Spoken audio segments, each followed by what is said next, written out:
Bonjour les amis, j'espère que vous avez passé une bonne semaine. Alors moi j'ai pas mal cogité et en fait j'ai plein de choses à vous expliquer aujourd'hui parce que je vous ai dit que j'allais faire en 2 temps les vidéos craqueleurs. Mais en fait je vous ai expliqué la semaine dernière que le craqueleur c'était un effet chimique qui était pris entre 2 produits acryliques. Donc soit 2 couches de peinture quand on travaille en surface, soit un vernis-colle, le craqueleur et la peinture, première couche, deuxième couche, etc. Lorsqu'on travaille comme nous sur le verre par l'arrière à l'envers. Sauf qu'aujourd'hui, si je vais faire ressortir des craquelures, si je veux vous montrer comment faire ressortir des craquelures, il faut que je peigne. Donc si maintenant je commence à vous expliquer tout ce que je dois vous expliquer sur les peintures en fond clair, en niveau 1, en fond foncé, en fait je vais vous noyer. Donc je vais le faire en plusieurs étapes. Je vais vous montrer aujourd'hui sur certaines zones où l'on a appliqué le craqueleur, ce que ça a donné au moment du séchage.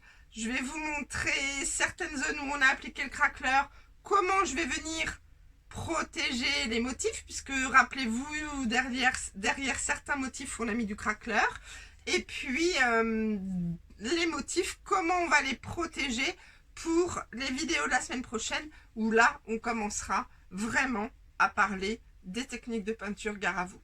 Donc comme d'habitude je tourne la caméra et puis je vous montre chaque modèle. J'ai préparé des petites choses, comme ça je vais vous donner des devoirs pour la semaine prochaine. À très vite, à tout de suite. Alors voilà, je vais reprendre toutes les assiettes que l'on a collées ensemble sur les fois précédentes et sur lesquelles on a appliqué le craqueleur. Donc toutes les assiettes de la semaine dernière. Je commence par celle-ci parce que c'est le modèle parfait pour que vous compreniez ce que je vais vous expliquer. Si vous vous souvenez, la semaine dernière, je vous ai dit que lorsque l'on applique le craqueleur, avec les techniques gare à vous, on l'applique dans des zones différentes, jamais partout, pour ne pas donner un côté ancien. Sauf pour cette assiette où là, j'ai appliqué le craqueleur sur toute cette zone, pour vous montrer ce que ça allait faire au niveau de la peinture, en appliquant sur toute la zone, ou si je mets, comme pour les autres modèles, dans des zones différentes. Donc je vous ai expliqué la semaine dernière que les craquelures apparaissaient au moment où on applique la peinture. Les précisions que je dois vous apporter aujourd'hui sont lorsqu'on travaille les techniques de serviettes en papier et qu'on va ensuite apporter toutes les techniques de peinture qui vont vous permettre de vous amuser, de commencer à comprendre le jeu des mouvements du pinceau et des couleurs. En fait, avant de démarrer tout ça, on vient toujours protéger notre motif collé avec de la peinture. Pourquoi? Parce que lorsque l'on va appliquer les différentes couches successives de peinture, on imagine bien que ce personnage qui était très clair, si je viens lui appliquer du marron foncé, du jaune, du noir, en fait on ne le verra plus. Donc tout ce que l'on souhaite préserver dans les couleurs d'origine, faire ressortir, en fait on vient le protéger avec de la peinture blanche. Donc là, je l'ai déjà fait pour celle-ci, je l'ai déjà fait pour certaines autres,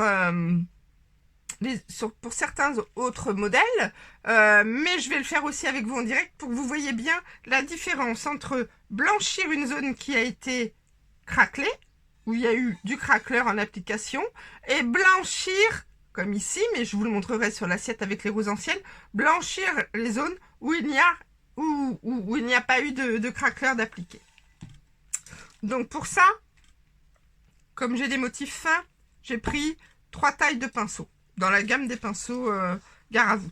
Je me suis mis de la peinture blanche sur le support. Donc ma peinture blanche que l'on fait faire en France, le blanc émaillé. Donc lorsque l'on travaille des tons foncés, c'est-à-dire des serviettes à tons foncés, comme le jaune, les coquelicots, je vous ai montré différents modèles où les serviettes étaient foncées. Pour éviter que le blanc passe au travers de la serviette, je conseille fortement d'appliquer une seconde couche de vernis, en fait, uniquement derrière le motif. La première couche ayant été pour maintenir le support et faire l'effet craqueleur, la seconde couche pour venir coller la serviette, sans en mettre un excédent pour éviter la surbrillance. Mais maintenant que c'est bien sec, on peut se permettre de venir remettre une couche de vernicole pour que ça nous serve bien d'isolant, en fait, d'imperméabilité pour la peinture qui arrive par la suite. Parce que si on met toutefois la peinture en épaisseur, ce qui arrive parfois lorsque je vois par exemple des assiettes avec les chats du bout qui sont foncées, noires, et que les personnes souhaitent décorer tout en blanc derrière, si elles n'ont pas suffisamment bien protégé les serviettes, les chats, les zones noires, on voit que le blanc passe au travers, c'est ce que j'appelle l'effet moisi. Donc pour éviter ça, mais je vous le répéterai aussi dans les autres vidéos, pour éviter ça, en fait, je viens appliquer une couche de vernis que je sèche entre deux ou je laisse sécher, voire deux même, si vraiment on veut s'assurer quand c'est des tons vraiment très rouges, très noirs, et qu'on veut être sûr que le blanc ne passe pas au travers. Là, la particularité, c'est que comme j'ai mis du craqueleur, si je viens remettre du vernicole, ça va me faire mon deuxième produit acrylique. Et donc, ça va m'ouvrir mes craquelures. Donc, ça va m'ouvrir mes craquelures, pas forcément comme j'aurais souhaité les ouvrir en peinture. Donc, elles vont s'ouvrir de façon transparente. Donc, on ne va pas les voir. Il y a des personnes qui me disent justement je ne vois pas mes craquelures, mais parce qu'elles passent et elles repassent plusieurs fois avec la peinture. Donc c'est ce que je vais faire ici. En fait, je vais venir protéger le motif des tournesols comme je l'ai fait ici. Et vous allez voir que à certains endroits, ça va très bien craqueler si je passe mon blanc quand une zone, quand une couche, quand un seul passage, mais qu'à d'autres endroits, si je viens chercher à passer, repasser, vous allez voir en direct que, en fait, je vais reboucher mes craquelures. Et c'est souvent ce qui se passe quand les personnes me disent en fait, j'avais du craqueleur, mais après la peinture, les craqueleurs ont disparu.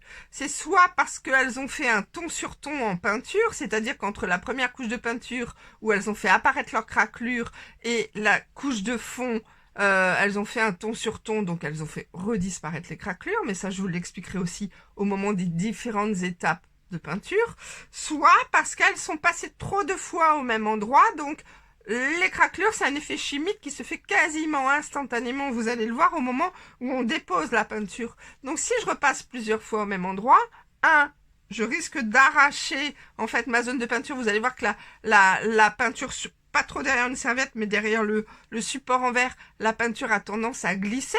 Donc si je repasse plusieurs fois par-dessus, je vais soit faire glisser la peinture, soit arracher mes craquelures, soit les reboucher. Alors, pour tout ce qui est tournesol, je pourrais remplir comme ça complètement. Complètement en blanc, sans chercher à respecter les formes de mon motif. Si je fais ça, ça veut dire que je vais déborder avec le blanc, ça veut dire que ça va m'obliger par la suite à travailler mon fond blanc. C'est pour ça que je vois parfois certaines assiettes passer où justement les personnes ont débordé du motif en protégeant le motif et lorsqu'elles appliquent les techniques de peinture tout autour, eh bien, on voit qu'il y a eu un motif de collé, de préservé, de blanchi, puisque justement il y a des traits on va dire de débordement blanc derrière. Donc moi l'idée va être de venir suivre les motifs tout en appliquant ma peinture. Alors cette peinture, je l'applique en essayant de ne pas aller trop près du bord.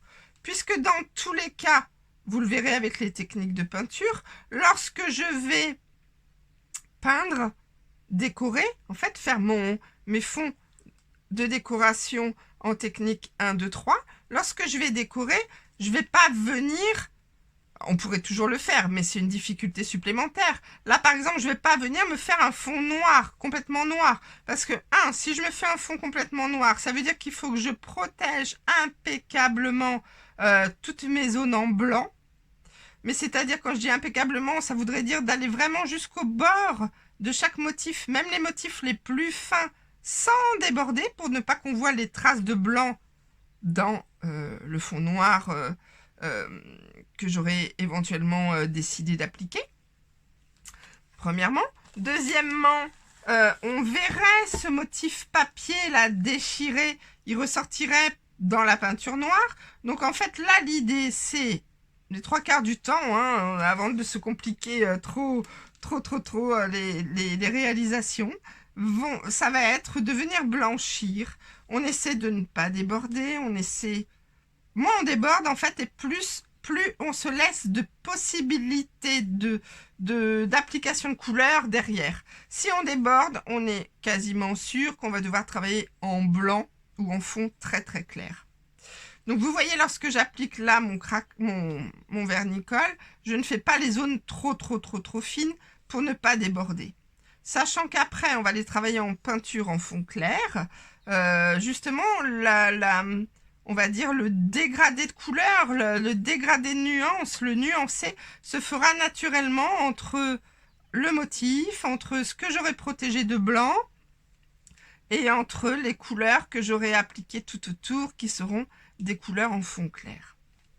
Donc pour le moment, je ne fais que les extérieurs en vous racontant un petit peu justement ma petite vie, pour que vous compreniez bien toutes les techniques. Je m'embête pas à faire l'intérieur. Pourquoi? Parce que avec ce petit pinceau, je perdrais trop de temps. Là, j'utilise vraiment ce petit pinceau pour m'aider à détourer, enfin pas à détourer, à compléter, à remplir justement tout ce qui est trop fin. Vous voyez que j'en mets très peu. J'en mets même beaucoup trop. On va dire, si on est en fond foncé, là, ça reste du jaune, donc c'est pas encore trop foncé. Si c'était du rouge et que je n'avais pas mis cette première couche, cette couche supplémentaire de vernicole, comme je vous l'ai expliqué tout à l'heure, là, le blanc serait déjà passé au travers du rouge et j'aurais aperçu mes petits points blancs derrière, que j'appelle l'effet moisi. Là, j'en mets... Pourquoi j'ai des épaisseurs? C'est parce que c'est un tout petit pinceau. Donc, quand c'est un tout petit pinceau, sinon, il faudrait vraiment que je recharge encore plus souvent. Mais j'ai pas beaucoup de possibilités de mettre très peu d'épaisseur de blanc.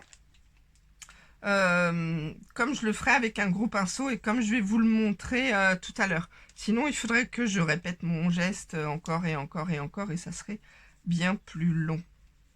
Alors là, je peux continuer de suivre les pétales de mes tournesols.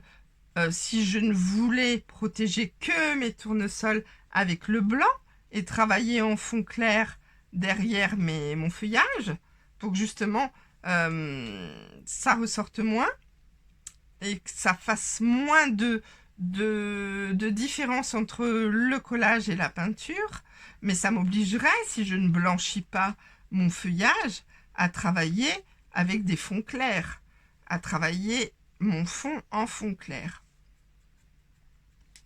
Donc voilà, je ne vais pas remplir tout le reste comme ça, je le ferai avec le gros pinceau. Je vais quand même venir en faire un ou deux, voilà, ici, blanchir.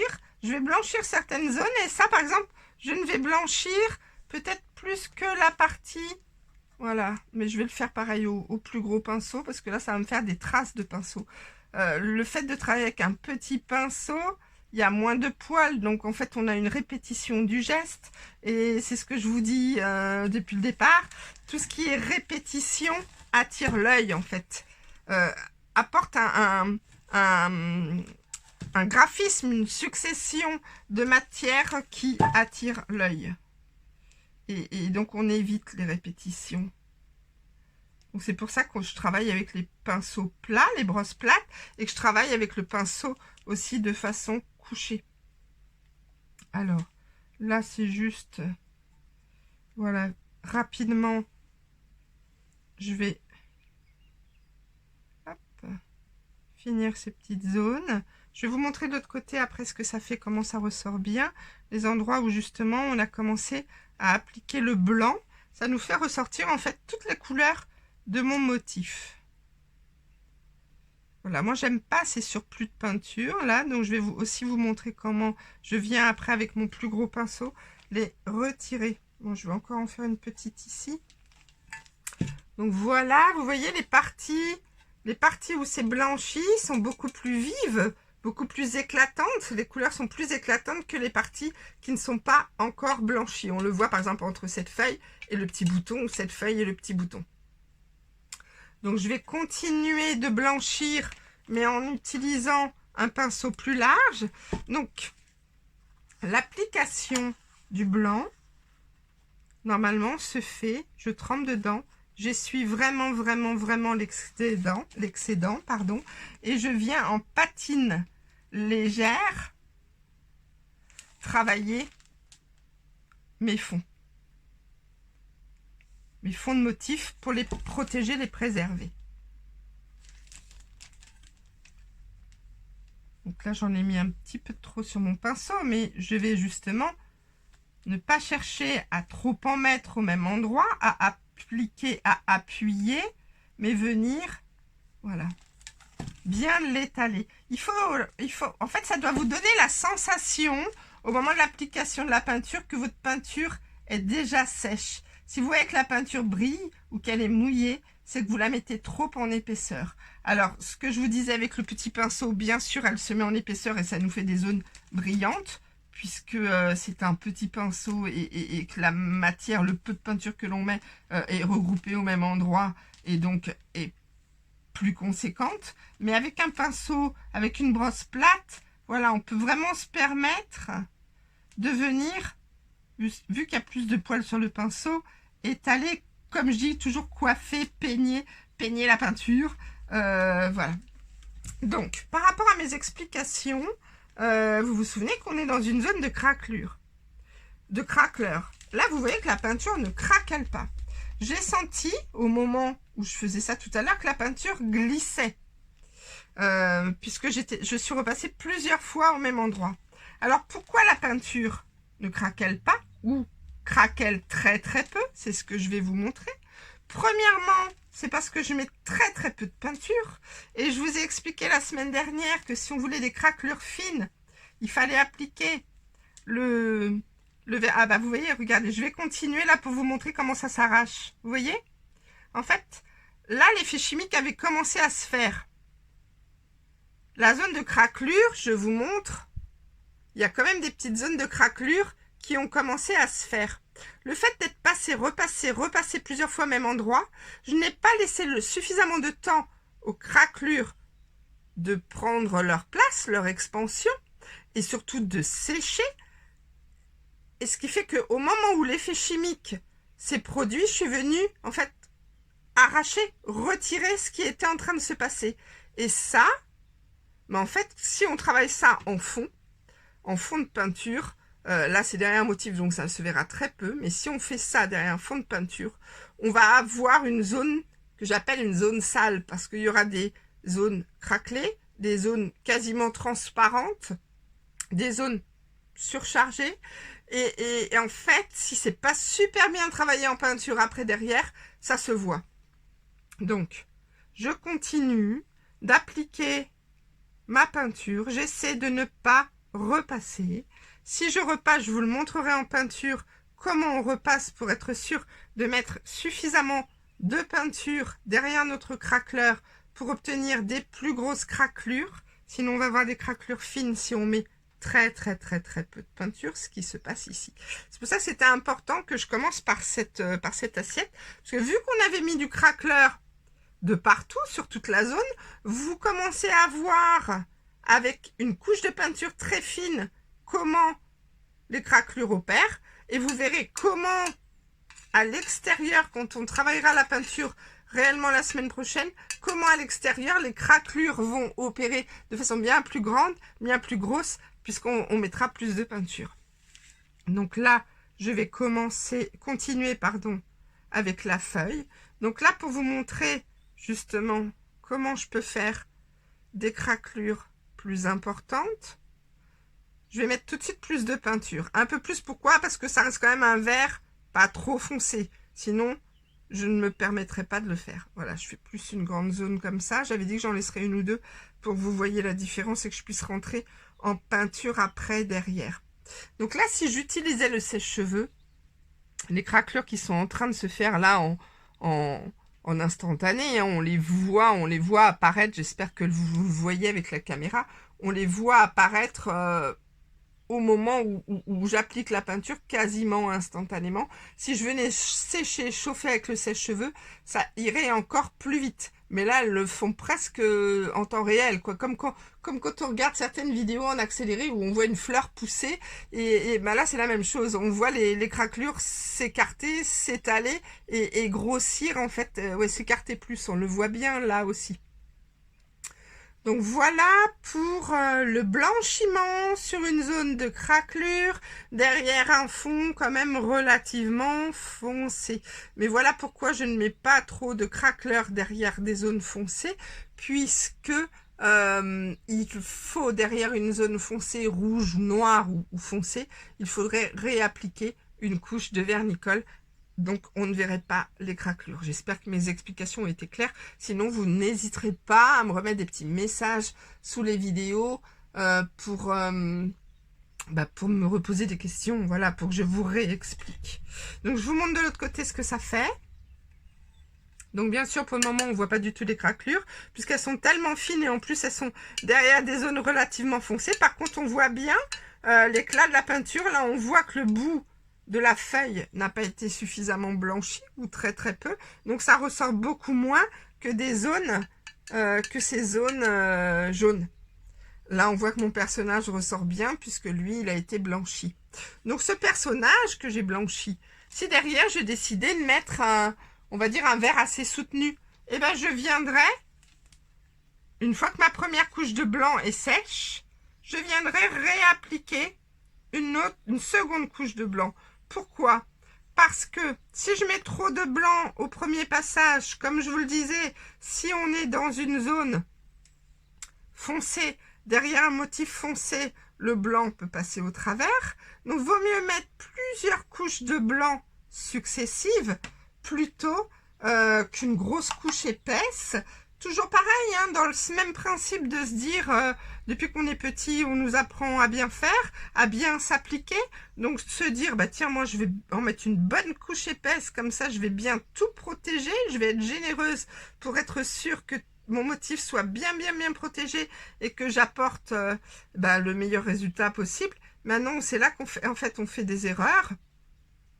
Et donc, vaut mieux y aller par couches successives, que je sèche entre chaque couche, plutôt que de mettre une trop grosse épaisseur qui risquerait de passer au travers pour les fonds foncés, mais aussi si on a des zones qui ont été mal collées, où le papier, la serviette en papier n'a pas été suffisamment bien imbibé, et donc le papier reste encore poreux, et au lieu que ce soit le vernicole qui vienne servir de bouche-port en le collant sur la serviette, mais en fait le papier est resté neutre, et la peinture blanche va venir imbiber le papier, et alors à ce moment-là, de l'autre côté, on se retrouverait avec une tache, carrément un petit pâté de peinture blanche. Donc voilà celle-ci. Je vais la laisser sécher. Je vais vous montrer les autres modèles que j'ai préparés.